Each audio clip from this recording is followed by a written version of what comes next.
I'm so excited to welcome Donna Karan here today. She's been a creative pioneer in the fashion industry for the last 30 years. She's been called the Queen of 7th Avenue and the Duchess of Drapery. In the 1980s, she first reframed the fashion industry by introducing the wardrobe capsule concept, an ensemble of 7 pieces that a woman can put together to make her feel stylish, empowered, confident, but most importantly, comfortable for any occasion.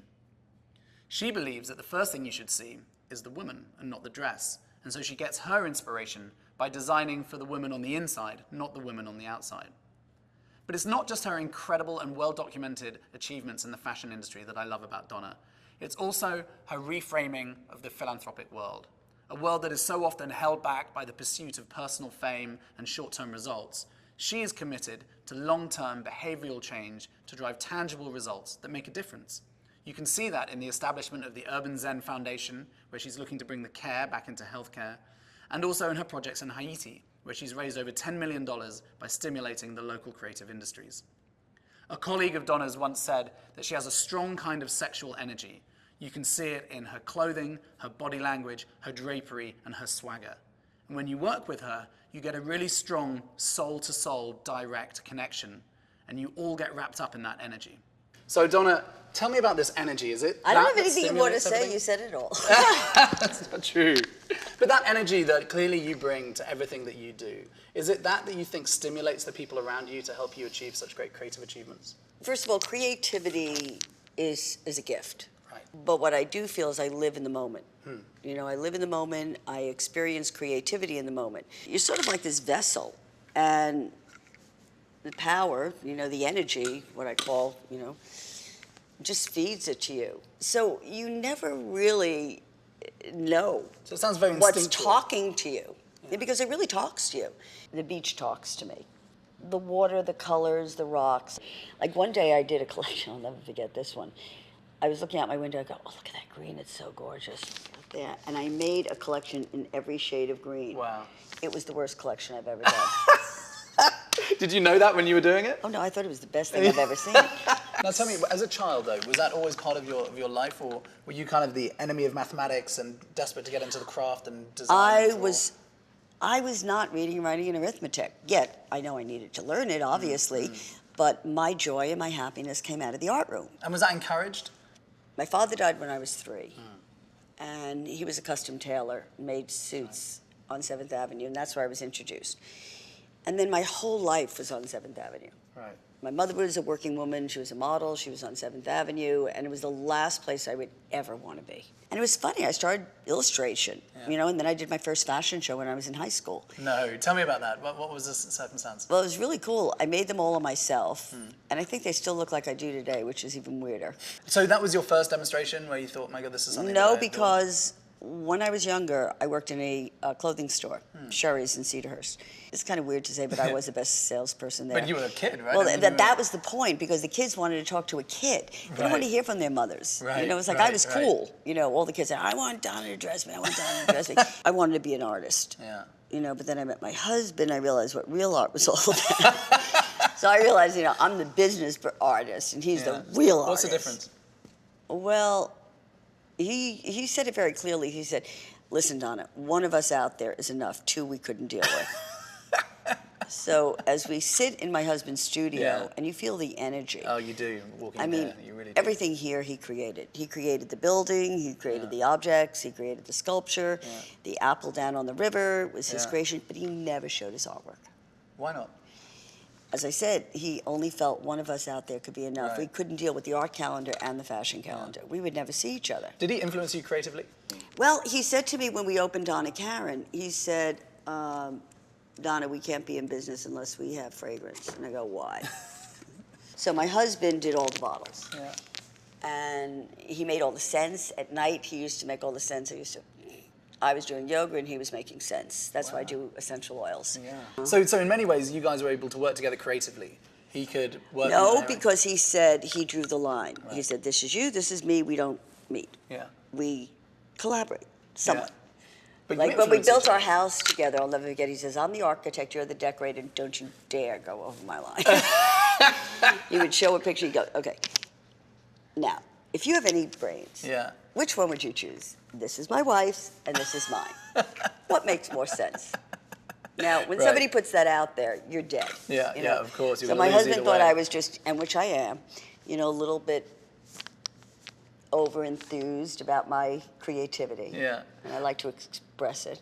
So tell me, you know, if you look at your fashion career, it's very clear that you've seen trends ahead of everyone else, and it started with the wardrobe capsule concept. Can you talk to me a little bit about how you discovered that, how you put it together? It was very simple. I was constantly on the go, constantly going. I don't have time to change, to go here, to go there. You know, when I started designing, you know, there was the ladies who lunch, and I was working, and I had to go out at night, and I had to go out during the day. So I like clothes that are transformable. You know, like this top. I can make it any way I want to. You know, I can put it off my shoulder, I can wear it long, I can wear it short, and it's just like a piece of fabric. The first thing I brought in was the bodysuit. Yeah, that's right, the body, And the bodysuit started from my yoga practice. So I figured, okay, put on the bodysuit, put on a pair of pants, a wrap and tie skirt, which I figured, this is a piece of fabric, and I am saying wrap and tie it. So now, very simple. Hello, did I ever think a wrap and tie skirt would sell? No. But I did it for me and my friends. I didn't do it I wasn't doing a business. So then I wanted to do a business for me and my friends. And then, of course, Donna Karan grew, men's, women's, fragrance, DKNY. I just want to talk a bit about your design for a second. Yasmin Le Bon has a great quote, which I laughed out loud when I read it. She said that you have an ability, your clothes have an ability to make you feel like you're wearing pajamas when you're in a fishtail evening gown. Sometimes we think so hard about clothes when all you want is to have a friend. Right.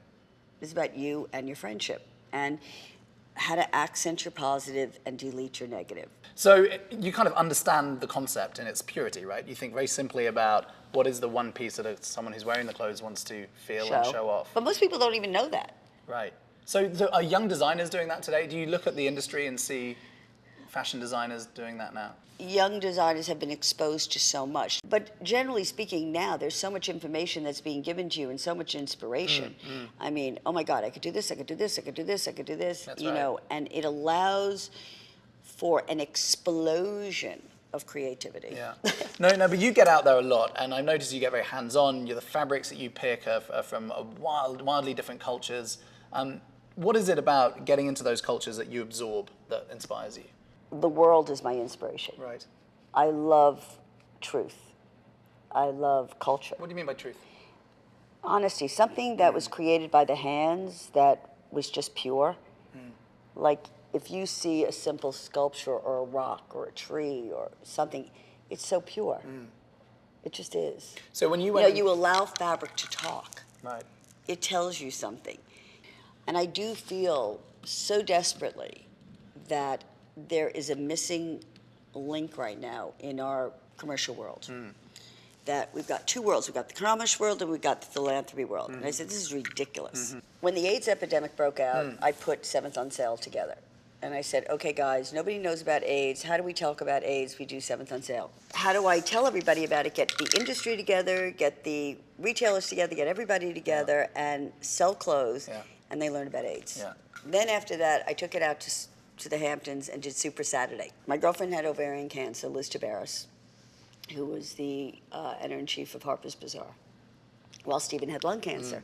But nobody knew about ovarian cancer. It was an unknown, and here I am, a woman designer, nobody knows about it. I said, okay, great, let's empty our closets and sell it. Right. Because we had so much clothes. I mean, it's ridiculous. And we make $4 million. Right. This is my calling.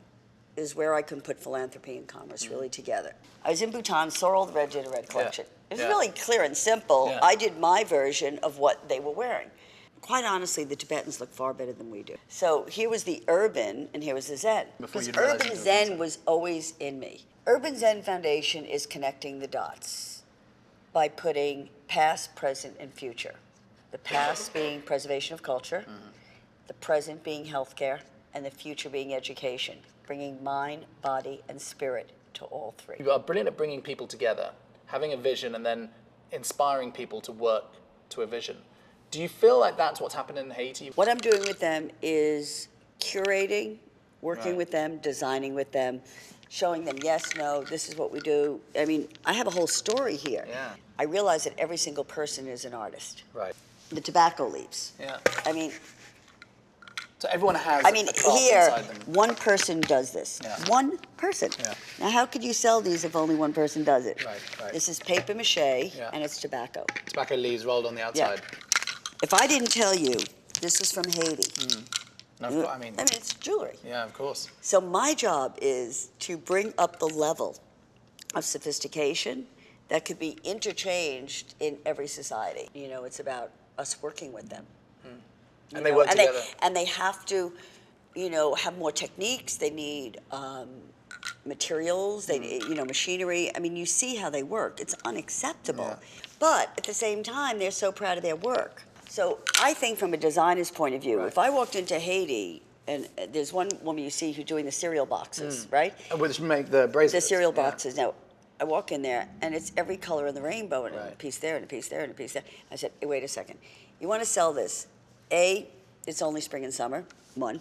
Two, you've got to give it another dimension. Yeah. So I said, let's take the paper, turn it on the other side, the wrong side, so it's Yeah. natural. So all the beads were natural. Right. Then I said, let's get them into black and blue, and let's do that's how you color do it, yeah. stories, and get the paper in different colors. Yeah. Here's a kiln I got her. Make your own beads. Don't bring them in from China. Yeah.